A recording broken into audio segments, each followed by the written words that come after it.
Ok, por favor, confírmenme que pueden ver la pantalla. La estoy compartiendo. ¿Me escuchan? Sí se la escucha, No. doctora, y sí se ve en la No. pantalla. Muy bien, muchas gracias. Entonces, vamos a comenzar la clase del día de hoy. La clase del día de hoy es muy interesante, es muy amplia, porque vamos a ver algunos conceptos que se tienen que ir afianzando, vamos a ver ejemplos. Y es que precisamente con el aprendizaje que ustedes han tenido respecto a los experimentos de Mendel, los alcances que esto tiene, van a ver cómo todo esto se aplica todavía y se seguirá aplicando porque estamos viendo estos principios de transmisión de los caracteres hereditarios que se va replicando en las enfermedades, en nuestros rasgos, etcétera. Vamos a ver nosotros en esta clase los distintos modos de herencia y cómo esto se aplica a gran proporción de las enfermedades. Y el día viernes, que nos toca ver un poquito de herencia multifactorial, vamos a ver la mayoría de las enfermedades en sus patrones de herencia, ¿de acuerdo? Entonces, yo les pido atención para esta clase y que puedan hacer la mayor cantidad de preguntas que puedan, porque la siguiente clase tal vez el tiempo no nos va a alcanzar para hacer un resumen por lo amplio que tiene el contenido de la clase de esta semana. Bien, dicho esto, ustedes tienen en pantalla un gráfico que les está mostrando un árbol genealógico. Y es que ya sea la denominación de árbol genealógico, genealogía o pedigrí, para la especialidad de genética, los antecedentes familiares van a ser expresados por medio de este instrumento. ¿Sí? Básicamente, cualquier expediente clínico, cualquier evaluación por un médico o personal de la salud requiere forzosamente el conocimiento de los antecedentes familiares del paciente. Porque cuando conocemos los antecedentes familiares tenemos más pistas de un contexto amplio para llegar a un diagnóstico y ver las opciones terapéuticas para ese paciente. Entonces, a partir de un árbol genealógico o de una genealogía, nosotros vamos a poder conocer de manera resumida, de hecho casi en un solo vistazo, toda la historia familiar de un paciente, porque vamos a ver no solamente qué enfermedades están en esa familia, sino a qué edades se ha presentado, qué complicaciones ha tenido, qué parentesco había con esos miembros de la familia, cómo se componía o cómo se compone esa familia, e incluso conocer detalles de procedencia de estos miembros de la familia. Entonces, es mucha información a partir solamente de estos símbolos que enseguida les voy a explicar. A partir de la genealogía podemos, por lo tanto, tener una idea del modo de herencia, la manera en la que se está transmitiendo una enfermedad dentro de una familia o se está transmitiendo un rasgo. Y esto nos permite dar una respuesta muy importante a los pacientes o sus familiares, que es conocer los riesgos de que esto se siga repitiendo dentro de la familia, de qué maneras de prevención existen o qué otros diagnósticos más se pueden sospechar. ¿Sí? Entonces, realmente el estudio de las genealogías tiene tantas aplicaciones que es importante que ustedes se familiaricen, comprendan y lo vayamos practicando, que también es importante. Cuando hacemos una genealogía, esto lo hacemos sobre todo los de la especialidad en genética, lo consideramos un instrumento que nos va a permitir conocer una historia médica familiar de nuestro paciente. Y lo vamos a hacer utilizando símbolos que se utilizan de manera común, son símbolos sencillos, y estos símbolos están internacionalmente reconocidos. Por lo tanto, una genealogía puede ser leída, interpretada o realizada en Bolivia, en México, en China, en Estados Unidos, en distintos lugares, y todos finalmente tendremos la misma información, porque como van a ver, vamos a utilizar símbolos más que palabras, entonces los idiomas casi no son necesarios. Ahora, cuando hacemos una genealogía, lo tenemos que hacer por medio de una entrevista dirigida, donde vamos a preguntar al paciente o a sus familiares datos específicos y lo vamos a hacer en lenguaje sencillo, propiciando que el paciente o su familia también nos dé sus datos, se abra con nosotros con esta información, que no siempre es fácil que la compartan, y que también lo haga en un lenguaje sencillo que nosotros podamos comprender y plasmar en la genealogía. Entonces, es un instrumento de ida y vuelta por toda la información que involucra. Muy bien. Presten atención a estos símbolos que les decía que son los que vamos a utilizar en las genealogías. Vamos a ir columna por columna revisando cada uno de ellos. Entonces, en la parte izquierda comenzamos con este cuadro o cuadrado que simboliza a un individuo de sexo masculino, un círculo para un individuo de sexo femenino. Y fíjense que tanto el círculo como el cuadrado están en blanco, y eso quiere decir que son individuos sin patología de interés o sin datos de patología. A diferencia de este cuadrado y este círculo que están pintados, creo que es color verde en la diapositiva, que es cuando se aplica alguna coloración, algún símbolo interno, ya sea una estrella, un asterisco, líneas o colores, para señalar individuos afectados por una patología específica. Ahora, cuando se trata del caso, que es nuestro paciente el que nos está consultando, los vamos a señalar con esta flechita. Así en la genealogía vamos a saber que este es el paciente que ha iniciado la genealogía. Cuando hayan pérdidas gestacionales, lo que se denominan abortos, estos se deben simbolizar con estos triángulos.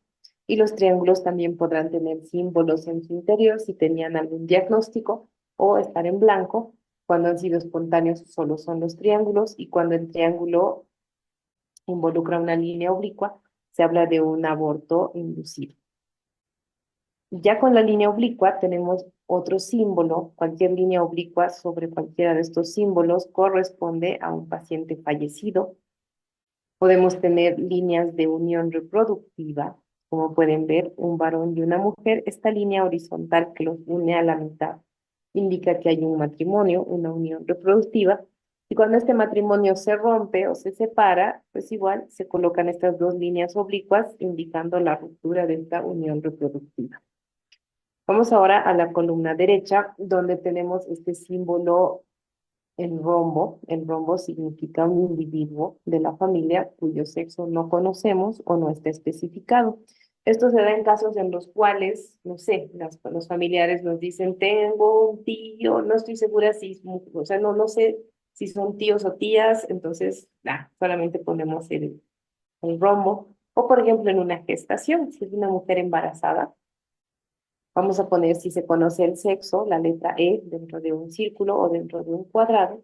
Si todavía no se conoce el sexo de ese bebé que viene en camino, será un rombo. Incluso puede ser en líneas discontinuas para especificar un embarazo. Cuando tenemos varios miembros de la familia con el mismo sexo y que no tienen patología relevante o que no tenemos algo relevante que decir sobre ellos, se puede poner un número dentro del símbolo para especificar 3 varones, 2 mujeres o 4 individuos cuyo sexo no está especificado. Eso también se puede hacer en las genealogías. Ahora, estas líneas oblicuas establecen hermandad cuando se trata de gemelos y se puede diferenciar que sean disigóticos o monocigóticos. Y también dentro de los símbolos es muy común ver un puntito al centro cuando se asume, por ejemplo, que una mujer puede ser portadora de un rasgo, más no enferma, solamente portadora. Y en esta otra diapositiva vamos a seguir sobre la línea derecha, ver que también se pueden hablar de heterocigotos y pintarlos solo a la mitad o colocar el punto al centro. Podemos hablar de casos de adopción cuando, si bien hay una unión reproductiva entre este varón y mujer, aquí hay una línea de descendencia discontinua que incluso involucra dos corchetes al lado del símbolo del paciente. Eso nos habla de adopción. Podemos, regresando a esta columna de la izquierda, hablar de consanguinidad cuando la unión reproductiva está señalada con doble línea. Y es que la consanguinidad establece una unión entre dos personas que pudieran o que tienen un antecesor en común. Digamos, el abuelo era el mismo para los dos, un tío lejano que resultó ser también su tío o su abuelo, etcétera. Eso nos habla de consanguinidad y más adelante, durante la presentación, ustedes van a poder ver las particularidades para el hecho de que haya consanguinidad. Tenemos estas líneas verticales que establecen descendencia o estas líneas horizontales que cuando están por encima de los símbolos establecen hermandad. Aquí estamos viendo dos hermanos, varón y mujer. También podemos hablar de parejas que no tienen descendencia y eso es importante saberlo, establecerlo. Cuando han decidido no tener descendencia, solo es una línea que corta su línea de descendencia. O cuando no han podido tener descendencia por algún tema, perdón, de infertilidad, son dos líneas. Ahora, aquí abajo en la parte final tenemos una genealogía que involucra dos generaciones y aquí lo importante es que ustedes vean que cuando ya vamos confeccionando una genealogía, se tienen que señalar las generaciones, generación uno, generación 2, generación 3. Mínimamente una genealogía debe estar hecha por 3 generaciones. Por eso se utilizan números romanos para cada generación y se señala con números arábigos, uno, 2, 3, etcétera, a cada individuo dentro de una generación. Esa es una genealogía bien hecha y clara para ser interpretada. ¿Ok? Muy bien. Entonces, con estos símbolos, nosotros podemos arribar y explicar lo que son los modos de herencia. Entonces, presten atención al gráfico que está en pantalla, que les estoy señalando, donde tienen 4 genealogías distintas, cada una con distintos patrones de herencia que están señalados en la pantalla. Y vamos a ir notando cómo está hecha cada una de estas genealogías, entendiendo el mensaje que nos están dando, o sea, haciendo la lectura de cada una de ellas. Entonces, ahora, como ustedes ya conocen los símbolos, ya les van a ser más familiares, ya pueden ver más allá de la genealogía y entender su componente.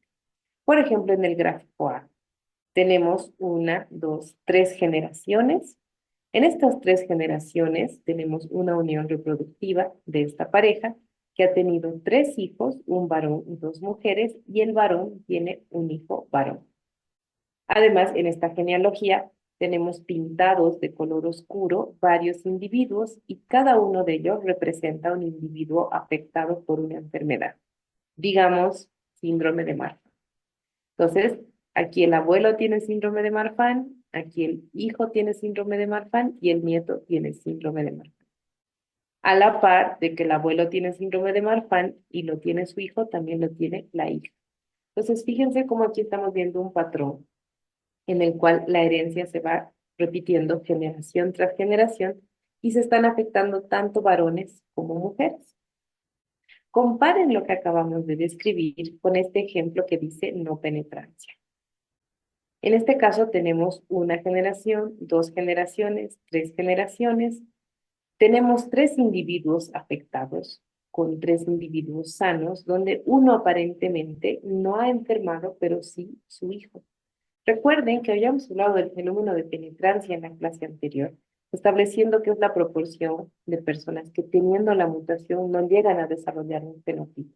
Por eso no quita que se trate de un patrón de herencia autosómico dominante, sobre todo porque se está viendo afectación, generación tras generación y afectación de ambos sexos, tanto varones como mujeres. Digamos que en la genealogía B estamos viendo un ejemplo de un cáncer hereditario de mama por BRCA1 o BRCA2. Entonces, si bien tenemos cánceres relacionados, puede haber un individuo que no llegue a desarrollar el cáncer porque esta patología tiene penetrancia incompleta. Muy bien. Veamos la genealogía del gráfico C, que dice autosómico recesivo. Aquí tenemos una, dos, tres, 4 generaciones descritas. Y en esta familia tenemos una unión reproductiva entre varón y mujer que han tenido 2 hijos. Estos 2 hijos, cada uno ha tenido sus hijos y estos hijos, que vendrían a ser primos hermanos, se han casado entre ellos. Por eso está esta línea doble de unión consanguínea. Y de esta unión consanguínea entre primos hermanos han nacido 3 hijos, 2 varones y una niña, de los cuales están afectados la niña y el hijo menor. Entonces, en este patrón recesivo, una característica muy importante es la consanguinidad, si bien no es exclusiva, pero es una característica importante. Y fíjense cómo no están afectadas generación tras generación, sino que solo se afecta una generación o la hermandad. Es distinto a lo que hemos visto en los patrones dominantes, aunque igual se afectan hombres y mujeres. Y por último, presten atención al gráfico D, donde tenemos un patrón recesivo ligado al X. Tenemos una, dos, tres, 4 generaciones descritas De estas 4 generaciones, resalta el hecho de que los afectados solo son de sexo masculino. Fíjense, afectado aquí y afectado aquí. Y que las mujeres que han tenido hijos varones son consideradas portadoras, por eso tienen este puntito aquí adentro. Entonces, este es un patrón característico para una herencia ligada al X recesivo. Muy bien, entonces, como pueden ver, ahora que hemos revisado de manera detallada cada uno de los símbolos de de estas genealogías, ven cómo se puede ya comprender esta historia familiar, cómo podemos tener incluso una idea del modo de herencia. A eso se refiere la realización de genealogías y esa es su importancia. Básicamente, cuando nosotros vemos las genealogías, podemos buscar el modo de herencia.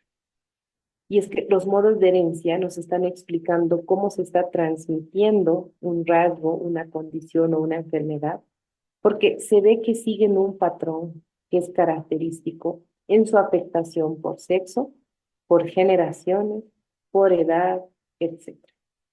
Ahora, los modos de herencia hoy en día se dividen en 2 grandes grupos.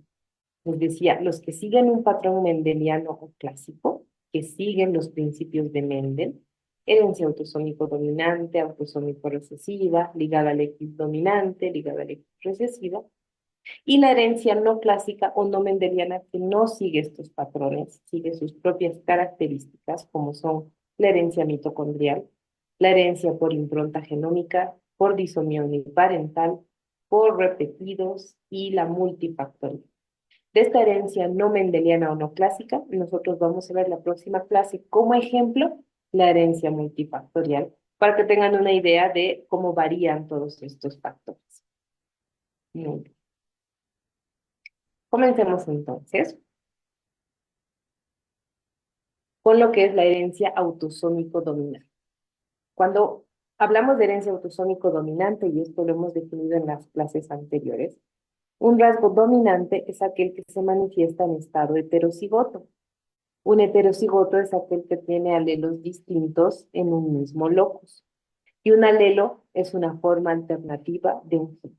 Por eso es importante cada uno de los conceptos que vamos definiendo en las clases, porque fíjense cómo cada concepto, para ser entendido, requiere el conocimiento previo de otro concepto y así sucesivamente. Entonces, por definición, la herencia autosómico dominante es un modelo de transmisión hereditaria en el que el alelo mutante, que va a estar localizado en autosomas, se va a expresar en estado heterocigoto o en homocigoto dominante. Aquí hemos utilizado un concepto más que es bueno que recordemos, que es autosomas. Entonces, vámonos al gráfico en pantalla. Ustedes pueden ver los cromosomas representados en estos dibujos. Este gráfico lo hemos visto en la clase anterior y hemos visto cómo tenemos cromosomas del 1 al 22 denominados autosomas y solo el par 23 es el cromosoma sexual, donde va a estar XY para los varones y XX para las mujeres. Entonces, cuando hay un patrón de herencia autosómico dominante, el gen va a estar localizado en el par 1, 2, 3, hasta el 22, en cualquiera de estos pares, pero no en los cromosomas sexuales. Por eso es herencia autosómica, ¿de acuerdo? Y para ser dominante, requiere que el alelo mutante esté expresándose en estado heterocigoto. Como estas letras que tienen en pantalla, estas letras A, que les están mostrando 2 estados. Un homocigoto dominante, porque las 2 letras mayúsculas hemos dicho que las íbamos a asociar con dominancia, o un heterocigoto, donde la letra mayúscula es dominante y la letra minúscula es recesiva. Entonces, cuando hablamos de la herencia autosómico dominante, hay un listado de características que los que trabajamos en genética las tenemos en mente cuando evaluamos las genealogías y las vamos a ir revisando una por una y explicando con estos gráficos. Aquí tienen. A la izquierda, ustedes tienen una genealogía con 2 generaciones. Fíjense cómo en color azul están expresados los pacientes con un fenotipo específico, digamos síndrome de Marfan. Fíjense cómo el papá tiene síndrome de Marfan y cómo de los 4 hijos, 2 hijos, tanto varón como mujer, han heredado el síndrome de Marfan.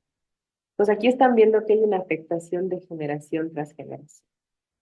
A ver, las características de la herencia autosómico dominante serán que el rasgo se va a expresar en estado heterocigoto, que el rasgo se presenta en todas las generaciones, ese es un patrón vertical de herencia, que el rasgo va a afectar por igual ambos sexos, sea varón o sea mujer, igual puede tener esta condición, y el riesgo de que vuelva a suceder, de que recurra, es del 50% por cada hijo, por cada embarazo. Además que la herencia autosómico dominante tiene fenómenos de penetrancia, expresividad variable, anticipación, pleiotropía, entre otros. ¿Por qué?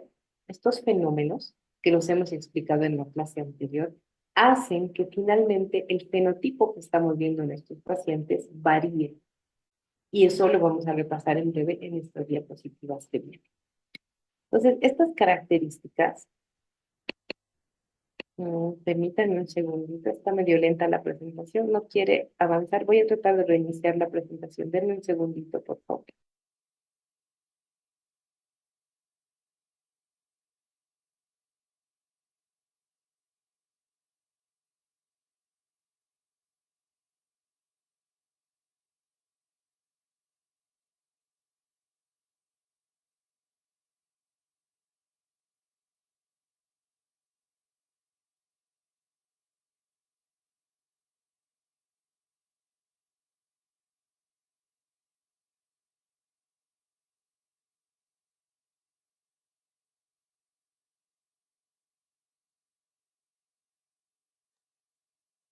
Ok, vamos a continuar. Estábamos aquí. Entonces, este 50% de probabilidades de recurrencia y estas características las vamos a comprender mejor con estos gráficos. Para comenzar en la genealogía que ya les he mostrado, no solamente está el fenotipo expresado en el color oscuro que da cuenta de una enfermedad como el síndrome de Marfan, sino que en letras A está el probable genotipo de estos pacientes. Entonces, el papá que está enfermo tiene un alelo dominante para síndrome de Marfan representado por la letra A mayúscula, al igual que los dos hijos, y los que no tienen la enfermedad tienen el alelo recesivo sano. Si nosotros vemos cómo se segrega este material genético en este cuadrado de Punnett, ustedes pueden ver representado al papá aquí en la línea horizontal, con su A mayúscula y su A minúscula, y la mamá con sus dos As mayúsculas, perdón, minúsculas. Entonces, la forma en la que estos alelos se van a juntar y van a generar los gametos va a ser nuevamente heterocigotos con la enfermedad u homocigotos sanos. Por eso nosotros estamos viendo una probabilidad que divide estas cuatro probabilidades en cuatro. Eso se refiere al 50% de un 100% de probabilidad. A eso se refiere este modelo de segregación. Les decía que hay variaciones en la expresión de la herencia autosómico dominante por expresividad variable. Recordarles que la expresividad variable consistía en esa diferente intensidad con la que se manifiestan los signos y síntomas de una enfermedad en un paciente o en los miembros de una familia. Recordarles que penetrancia era la proporción o probabilidad de que teniendo el gen mutado se manifieste el fenotipo. Por eso habíamos hablado de penetrancia completa, cuando teniendo la mutación sí o sí tenemos el fenotipo, o penetrancia incompleta cuando en ausencia, o perdón, cuando en presencia de la mutación no todos desarrollamos el fenotipo. También habíamos hablado de fenómenos de anticipación, que hacían que una enfermedad se presente a edades más tempranas y con síntomas más severos.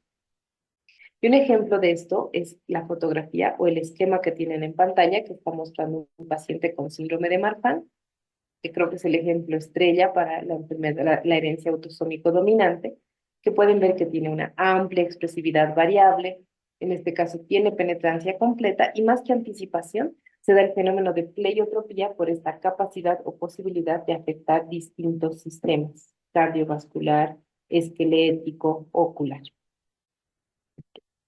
Aparte de esto, vamos a comprender el concepto de mutación de novo.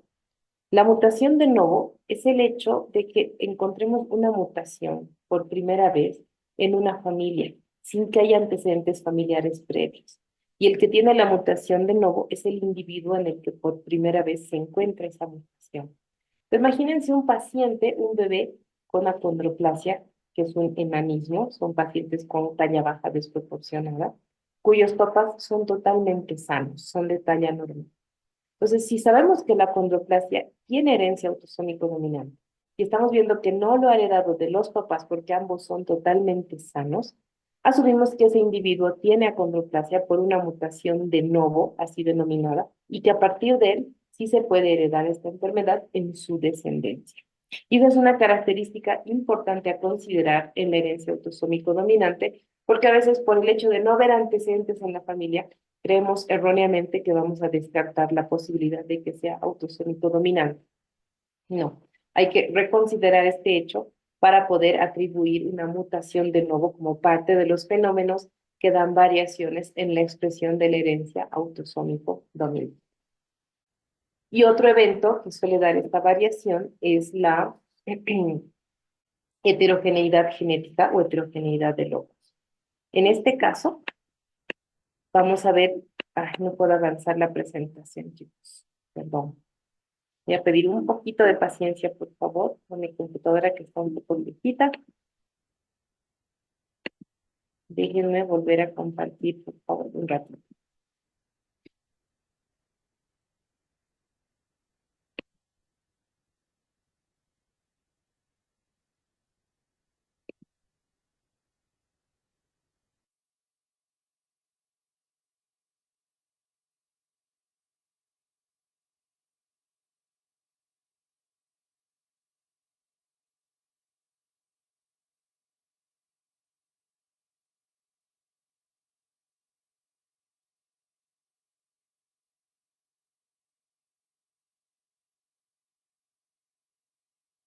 Ok, y ya he logrado reiniciar la presentación. Ahí está. Entonces, estaba explicando. Ahí.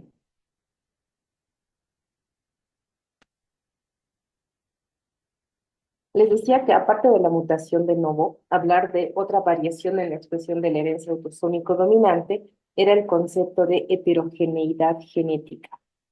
Cuando las mutaciones pueden ocurrir en las diferentes partes de un mismo gen o en locus distinto, y aún así tenemos el mismo fenotipo, podemos hablar de heterogeneidad genética. Y esta se va a dividir en heterogeneidad alélica, cuando está en diferentes partes de un mismo gen, o heterogeneidad de locus, cuando está en ubicaciones cromosómicas distintas. Pues un ejemplo de esto, y ustedes pueden ver en pantalla, es el síndrome de Marfan. Otra vez el ejemplo del síndrome de Marfan, donde se han descrito a la fecha más de 200 mutaciones en el gen FBN1, y cualquiera de estas mutaciones, sea la mutación 1, la 2, la 200, la 20, la que ustedes quieran, igual me va a dar el fenotipo de síndrome de Marfan. Eso es heterogeneidad alélica. Por otra parte, la heterogeneidad de locus se ejemplifica, por ejemplo, con la retinitis pigmentosa en su forma autosómico dominante, donde en distintos locus podemos tener mutaciones e igual vamos a tener retinitis pigmentosa.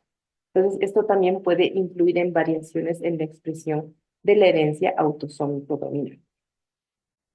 Y ya para terminar lo que es la herencia autosómico dominante, hablarles de algunos ejemplos de enfermedades con este modo de herencia, como la hipercolesterolemia familiar, de la que hemos hablado ampliamente en las clases anteriores, la poliquistosis renal en su forma autosómico dominante, que es frecuente, se presenta en 1 de cada 500 nacidos vivos, el síndrome de Marfan, que ya lo conocen de memoria, la acondroplasia, el ejemplo que les estaba dando, la neurofibromatosis tipo 1, la esclerosis tuberosa, entre tantas más que podríamos nombrar.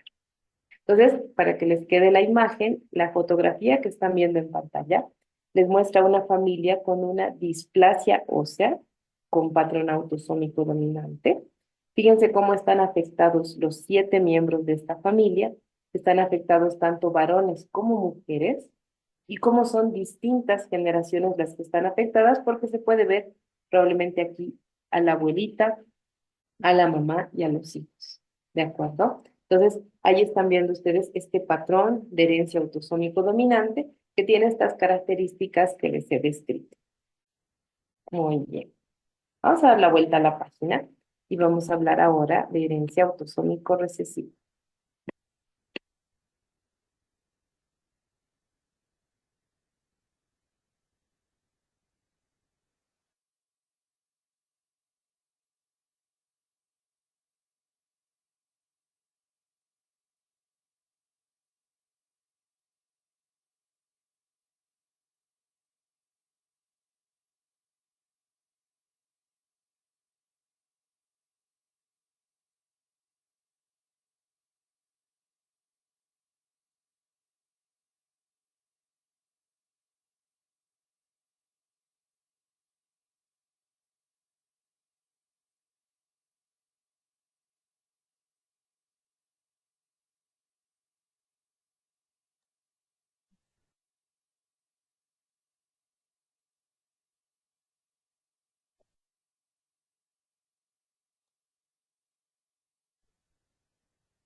Ok, chicos, disculpen, ¿saben? Toda la tarde estoy dando las clases y yo creo que se ha saturado mi computadora.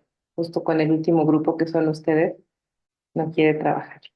Pero ya, hemos hecho el reinicio y espero que con esto ya podamos concluir. Nos falta poquito. Les agradezco su paciencia.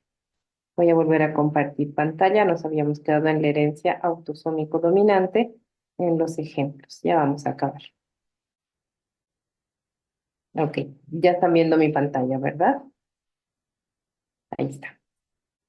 ¿Sí? ¿Siguen aquí? Sí, doctora. Gracias. Entonces vamos a dar la vuelta a la página y ahora vamos a hablar de herencia autosómico recesiva. En la herencia autosómico recesiva vamos a ver algo distinto. En este caso, en este modo de transmisión, el alelo mutante también está localizado en uno de los 22 autosomas, pero solo se va a expresar si está en estado homocigoto. Y ahí tienen ustedes las letras que ejemplifican el estado homocigoto recesivo, las dos letras A minúsculas. Muy bien. Entonces, las características para la herencia autosómico recesiva quedarán en el estado homocigoto. Vamos a ver que el rasgo se va a presentar en la hermandad, por lo que hablamos de un patrón horizontal. El rasgo igual va a presentarse en varones o en mujeres, pero en este caso el riesgo de recurrencia va a ser menor. Va a ser un 25% por cada hijo, por cada gestación, y su frecuencia puede incrementarse cuando haya antecedentes de consanguinidad o de endogamia. Ya habíamos hablado de consanguinidad anteriormente. Recordarles que la consanguinidad es cuando hay un antecesor común en una unión reproductiva y la endogamia es cuando hay reproducciones en poblaciones cerradas, en pueblos pequeños. ¿Ya? A eso se refiere la endogamia.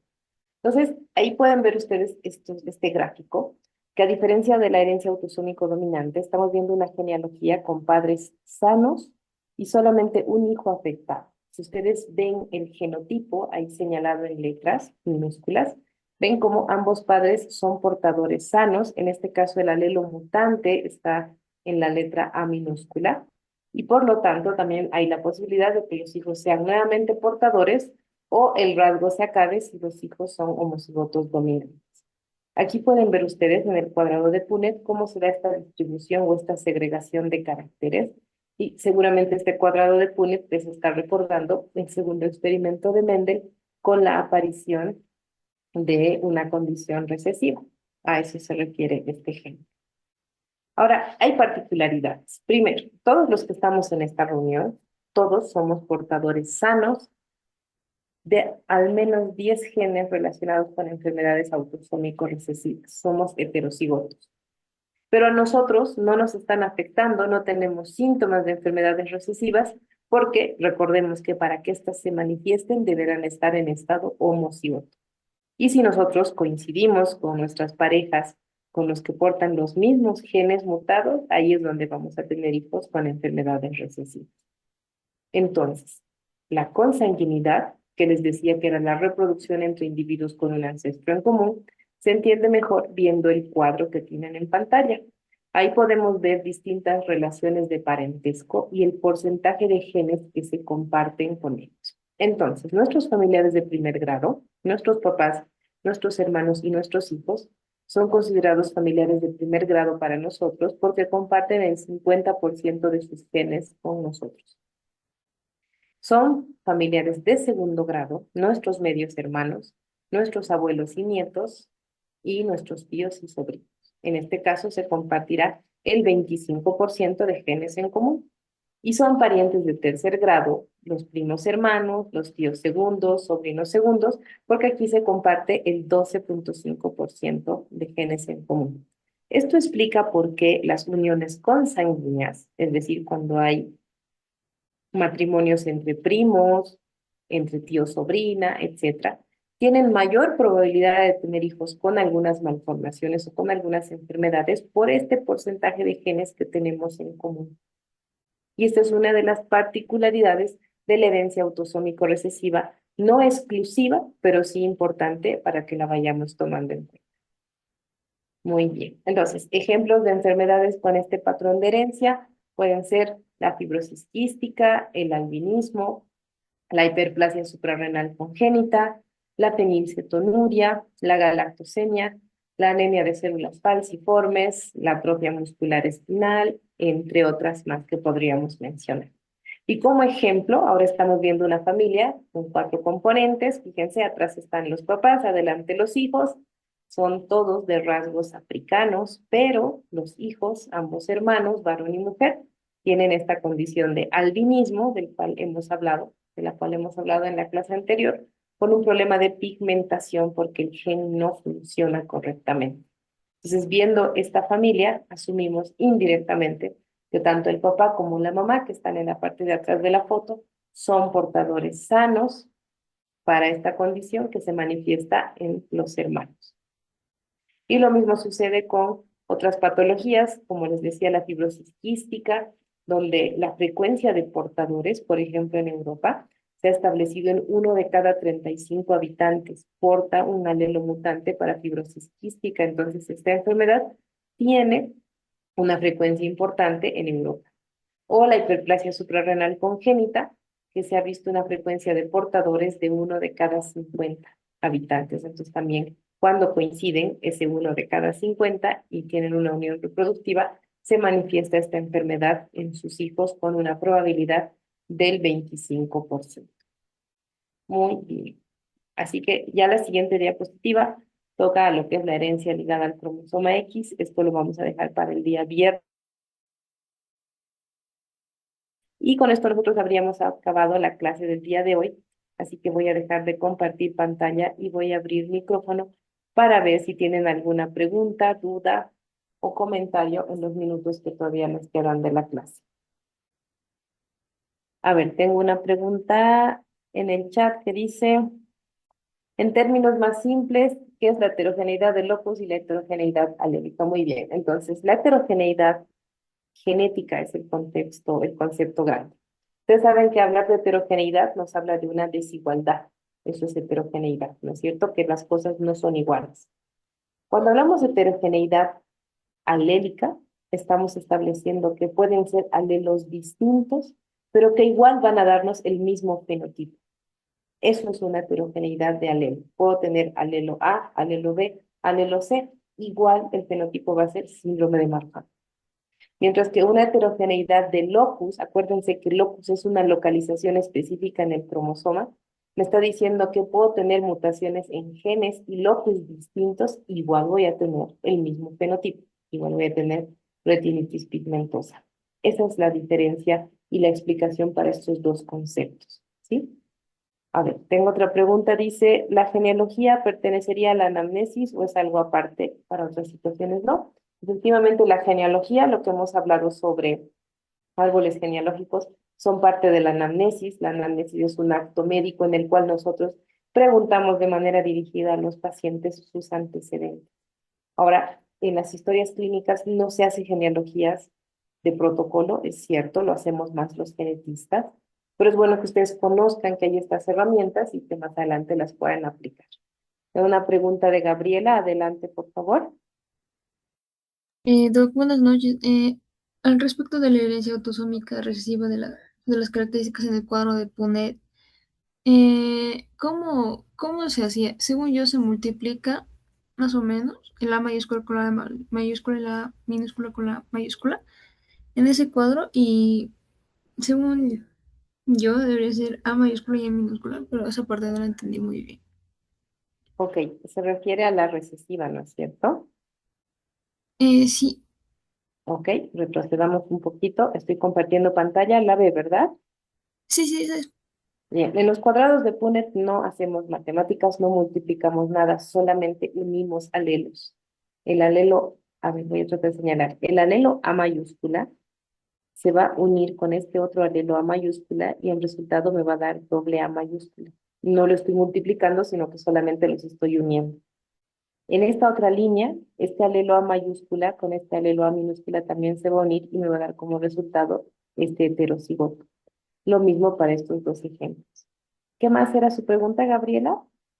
No, eso era, gracias, Doc.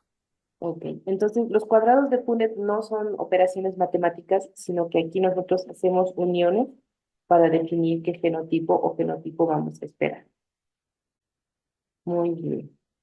Si hay alguna pregunta más, creo que no, ¿no? Listo, chicos, hemos avanzado. Les dije, este tema era un poquito más largo, más complejo, pero lindísimo. Les agradezco mucho su atención.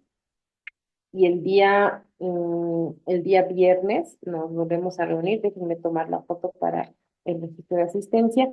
Nos volvemos a reunir para que veamos la segunda parte. Les agradezco su atención. Hasta luego, muchachos. Hasta luego, Gracias, doctora. doctora. Hasta luego, Lice.